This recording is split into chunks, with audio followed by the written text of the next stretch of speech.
ఇంటి దొంగలు చందమామ కథ. చంద్రతలం అనే రాజ్యాన్ని వీరపాలుడనే రాజు పరిపాలించేవాడు. తన ప్రజలు సుఖంగా జీవించడానికి, తన పరిపాలనలో ధర్మం పూర్తిగా అమలు జరగటానికి అతను ఎన్నో ఏర్పాట్లు చేశాడు. అతని రాజ్యమంతటా ప్రజల సౌకర్యాలు చూడటానికి అధికారులు నియమించబడ్డారు. ప్రజల సమస్యలను తెలుసుకుని వాటికి పరిష్కార మార్గాలు చూడటం వారి పని. దేశమంతటా తిరిగి పరిపాలన సరిగ్గా సాగుతున్నది లేనిది తెలుసుకుని తనకు తెలియపరచడానికి ఒక సంచార సలహాదారును కూడా నియమించాడు రాజు.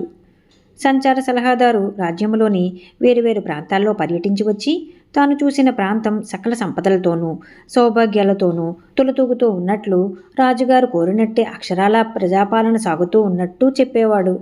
అలాగే ప్రాంతీయాధికారులు 3 నెలలకు ఒకసారి వచ్చి రాజుగారికి నివేదికలు సమర్పించుతూ తమ తమ ప్రాంతాల్లో పరిపాలన ఎలా సాగుతున్నదో, అక్కడ కొత్తగా చేయవలసిన ఏర్పాట్లు సౌకర్యాలు ఏవో, వాటికి అదనంగా ఎంత ఖర్చు అవుతుందో తెలిపి రాజుగారి నుంచి ద్రవ్యము అనుమతి పొందేవారు. రాజు ఇంతటితోనే తృప్తి చెందక ఏడాదికి ఒకసారి తన దేశమంతటా గల గ్రామాధికారులందరినీ రాజధానికి ఆహ్వానించి 3 రోజుల పాటు వారికి విందులు చేసి ఒక్కొక్కడికి సువర్ణం బహుకరిస్తూ, కుశలమా, నీ గ్రామస్తులు కుశలమా అని అడిగేవాడు. అంతా కుశలమే మహారాజా, తమ వంటి చల్లని ప్రభువులుండగా మాకు కుశలం కాక ఏమిటి అని ప్రతి ఒక్కడూ చెప్పేవాడు. రాజు ఏ ప్రాంతానికైనా వెళ్ళినప్పుడు ఆయనకు బ్రహ్మాండమైన స్వాగతం లభించేది. ప్రజలు జయ జయ ధ్వానాలు చేసేవారు. దేశం ఎంతో సుభిక్షంగా ఉన్నట్లు కనబడేది. ఇలా ఉండగా ఒకేడు రాజుగారు గ్రామాధికారుల సంతర్పణ జరిపించేటప్పుడు అక్కడ జరిగే విందుకు ఒక ముసలి సన్యాసి వచ్చాడు. అందరితో పాటు ఆయనకు వడ్డన చేశారు.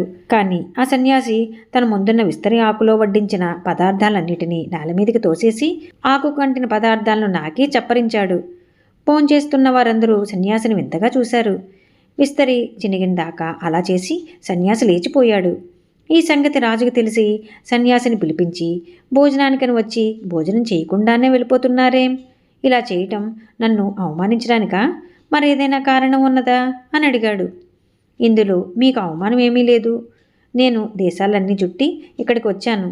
ఈ దేశమంతా హీనమైన దేశం నేనెక్కడా చూడనే లేదు. నీ అధికారులు నీ దేశ ప్రజలను పీల్చి పిప్పి చేస్తున్నారు. ఎంత కష్టపడి సంపాదించినా పన్నులు చెల్లించడానికే సరిపోవటం చేత నీ ప్రజలు ఎంగిలాకులు తిని బతుకుతున్నారు. వారి పరిస్థితి చూచిన నాకు నీ విందు భోజనం ఎలా నోటపడుతుంది? ఈ విందు నీ ప్రజలకు తీరిన అవమానం. నువ్వు గ్రామాధికారులకు చేసే సువర్ణదానం నీ ప్రజలకు ఏ విధంగా ఉపయోగిస్తుంది? నీ అధికారులు లంచాలు మరిగి అవినీతి పరులే క్షేమంగా ఉన్నారు. వారు నీకు ప్రజల గోడు ఎందుకు చెప్తారు? నీ నుంచి కూడా వాళ్లకు లంచమే ముట్టుతున్నది. నీ నుంచి లంచం పుచ్చుకొని వీళ్ళు నిన్ను పొగుడుతారు. నువ్వు తృప్తి చెందుతావు అంటూ సన్యాసి వెళ్ళిపోయాడు. ఈ మాటలు విని రాజు దిగ్భ్రమ చెందాడు. ఆయన అనుకున్నదంతా తారుమారయ్యింది. ఆయన వెంటనే అన్ని ప్రాంతాలకు తగిన గూఢచారులను పంపి సన్యాసి అన్న మాటలలో అతిశయోక్తి ఏమీ లేదని తెలుసుకున్నాడు. ఆ గూఢచారులే అధికారులలో లంచగొండులను అవినీతి పరులను రాజుకు పట్టించారు.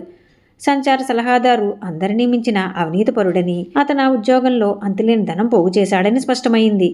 రాజు అవినీతి పరులందరినీ వారి హోదాల ప్రమాణంలో శిక్షించి వారు అక్రమంగా సమకూర్చుకున్న ఆస్తులను స్వాధీనపరుచుకుని కొత్త అధికారులను నియమించి వారిని కనిపెట్టి ఉండటానికి గూఢచారులు నియమించాడు. అప్పుడప్పుడు మారువేషంలో తాను స్వయంగా వేరువేరు ప్రాంతాలకు వెళ్ళి జనసామాన్యం మధ్య తిరుగుతూ తన రాజ్యంలో అవినీతి పూర్తిగా నిర్మూలించి ఆదర్శ పరిపాలన కొనసాగేటట్టు చూశాడు. ఈ కథ మీకు నచ్చినట్లయితే లైక్ చేయండి, షేర్ చేయండి. మరిన్ని మంచి కథల కోసం మా సంపత్ ఛానల్ని సబ్స్క్రైబ్ చేసుకోండి.